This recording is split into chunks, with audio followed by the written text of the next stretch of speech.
INFJs, if you've ever felt disliked, misunderstood, or quietly resisted in certain rooms, this video is for you.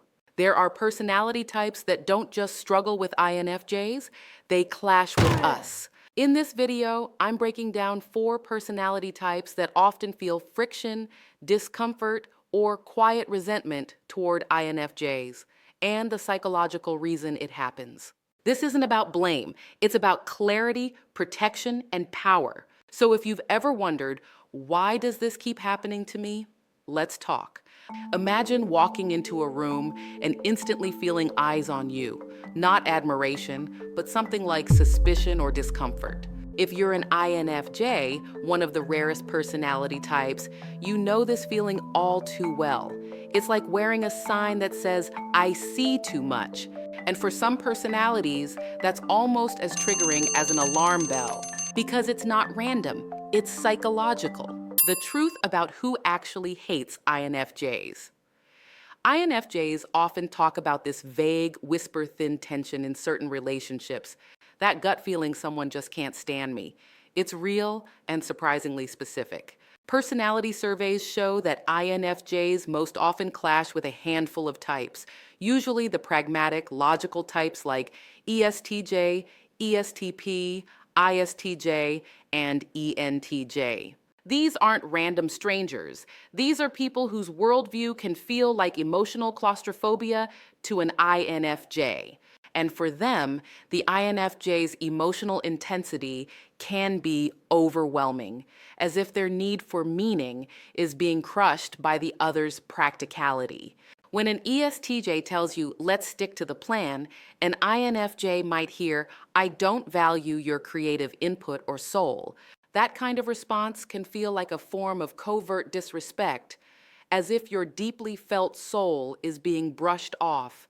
It hurts, even if neither side meant it that way. These clashes don't mean the other person is evil. It's a mismatch of needs.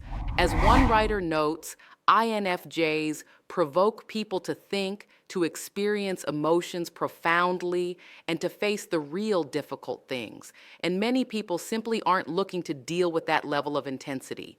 They want the surface, the comfortable, the straightforward. You, on the other hand, want the depth. Imagine trying to talk 2 entirely different languages.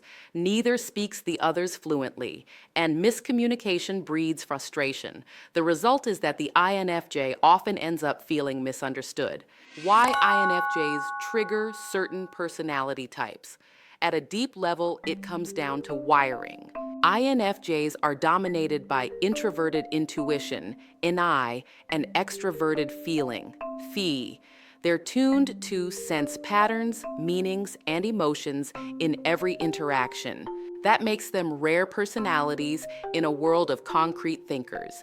Meanwhile, the people who clash with INFJs are often dominant sensors or logic-driven types. These folks crave clear data and control. A sudden dive into feelings or possibilities throws them off balance. INFJs are like a poet standing on a cliff pondering life's mysteries, while types like ESTPs or ESTJs are base jumping off that same cliff with GoPros strapped to their heads. When an INFJ tries to explain why something matters on an emotional level, the sensor thinker might react with confusion or even irritation. They might roll their eyes or change the subject. To the INFJ, this feels like covert disrespect, a dismissal of the very depth they value. This mismatch also feeds into what we might call weaponized logic. A thinking dominant person might use pure logic to cut through a conversation like a knife. Quick, decisive, perhaps a bit cold. The INFJ, dealing in nuance and values, experiences that as emotional abrasion. As one INFJ explained, when someone uses their natural gift of organization and logic, TE, around an INFJ, the INFJ often takes it as them trying to control me. Suddenly, a simple request becomes a power struggle in the INFJ's eyes. On the flip side, dominant sensors react strongly to the INFJ's way of being. They might hear the INFJ's gentle probing or concern and think, Why are you making things so complicated? This feels to the INFJ like emotional claustrophobia, as if their search for meaning is being smothered by blunt practicality. Over time, that tension builds. INFJs feel a lot. When that much emotion is bottled up, eventually it might burst out. Others may remember that rare outburst more than the calm lead-up. One INFJ writer warns that under enough pressure, the INFJ's darker side can be icy, sharp, or even manipulative. People might not dislike you for who you are day to day, but they may fear that rare burst. So an offhand comment might pop out like, "Wow, don't be so intense all the time," or even, "I get scared when you get like this." In short, INFJs aren't difficult, they are different. And I've got to ask for a free favor. We are building a community here dedicated to emotional intelligence and healing. Please take a moment to hit that subscribe button right now. If you have picked up a tip you can apply to your life by the end of this video, please give it a like. It's the only way to alert YouTube to share this with more people like you. Your support helps this message of self-respect reach the people who need it most. Thank you. And now, where were we? Imagine a dance floor where two partners have wildly different styles. One glides fluidly with emotion, the other marches rigidly to a beat. That's often what happens between an INFJ and a controlling personality. In Jungian terms, think of it as the INFJ's shadow being triggered by the other person's strengths. When an INFJ feels cornered by someone's logic, their own shadow can kick in hard. For example, if a boss or partner tries to give orders using extroverted thinking, the INFJ may subconsciously say, "They're controlling me." Even if the intention was innocent, the INFJ feels threatened. One blogger put it bluntly, "All of a sudden, my defensive accusations when people try to control me make sense. I perceive them as controlling me when really they may just be trying to help." That rush of feeling controlled can send the INFJ spinning.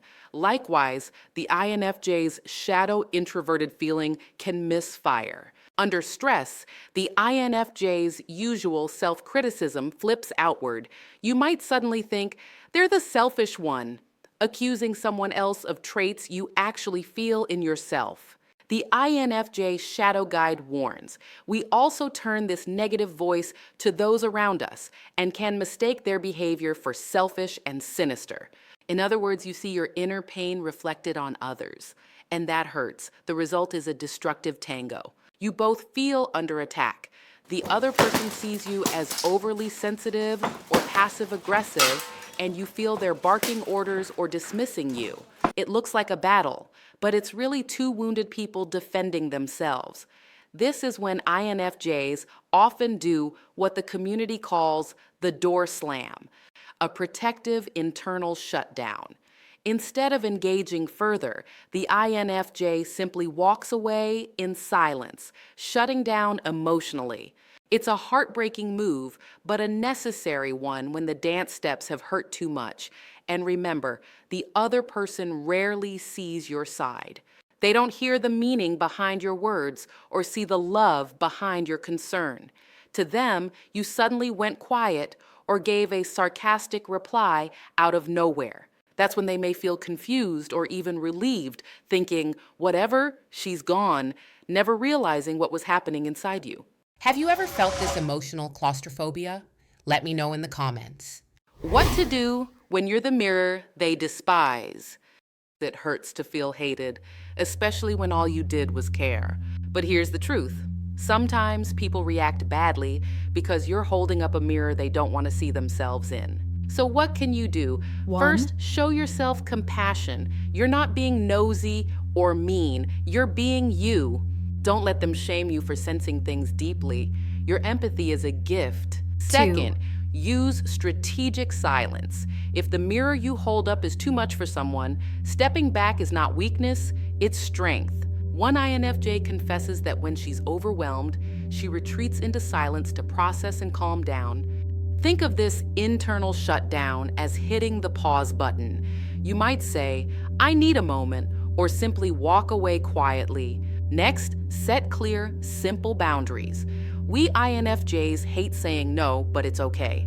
I'm not comfortable with this topic, or I need a break. You deserve respect too. You might worry it's selfish, but remember the wise words, don't we all deserve to be treated the way we want? It feels strange to ask for space, but you're actually doing a kindness for everyone by preventing resentment.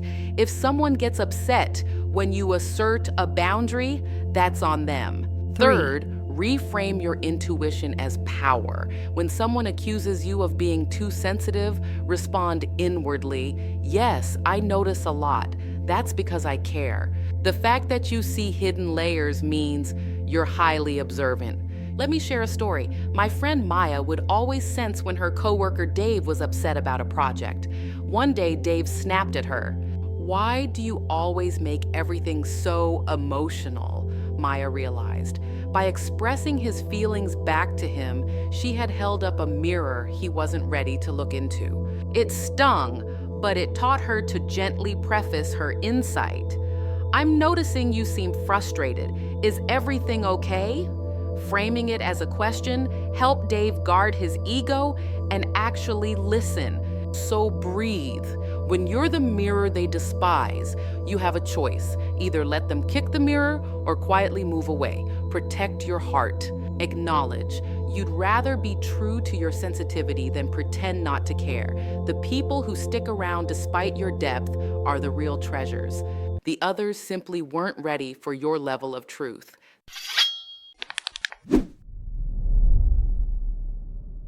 The INFJ comeback: strategic silence, boundaries, and power. After the storm, the INFJ comeback truly begins. Those quiet moments of solitude aren't weakness, they're how you recharge. Think of it as gathering your strength for the next step. Start with compassionate assertiveness. Speak your truth calmly. If someone hurt you, you could say, "When you said that, I felt dismissed. I need to be treated with respect." Frame it from your perspective. This way, you tell them exactly where the line is without attacking. Keep setting gentle boundaries. It can be as simple as, "I'm feeling overwhelmed, I need to step back for a bit." You might fret that you're being selfish, but consider this. Isn't it better to do what's best for you than to carry resentment? Remember, you get what you tolerate. If you tolerate gaslighting or emotional overload, you'll keep getting it. Practice saying no, even quietly. "I'm sorry, I can't do that right now," or "I need some time." The right people will respect it. And find your allies. Spend time with people who get your depth, maybe other intuitives or empathetic friends. They'll appreciate your gifts instead of resenting them. These relationships remind you that being intense and caring is a strength, not a flaw. Finally, own your power. You have a rare combination of vision and empathy. When you reemerge from quiet reflection, do so with confidence. Your intensity unsettled some, but it also gave the rest of us something to grow on. Remember the powerful reframe. INFJs are not here to be approved by everyone. Rather, they are here to be powerful. Let that sink in. The people who clash with you today just might admire what you bring tomorrow. How have you handled these clashes as an INFJ? Have you felt misunderstood or faced your own version of a door slam? Share your experience in the comments. Your voice could be the one that makes another rare soul feel seen.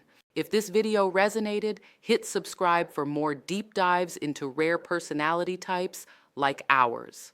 I create these videos to build a space where emotional depth and insight are not just welcome, but respected. And if you want the kind of INFJ insight I only share behind the scenes, reflections, frameworks, and uncensored thoughts, join my off-algorithm email list. The link is in the description. It's free, private, and made for those of us who think deeply. You might feel different. That's because you are extraordinary. Embrace your depth and power, and the world needs your light.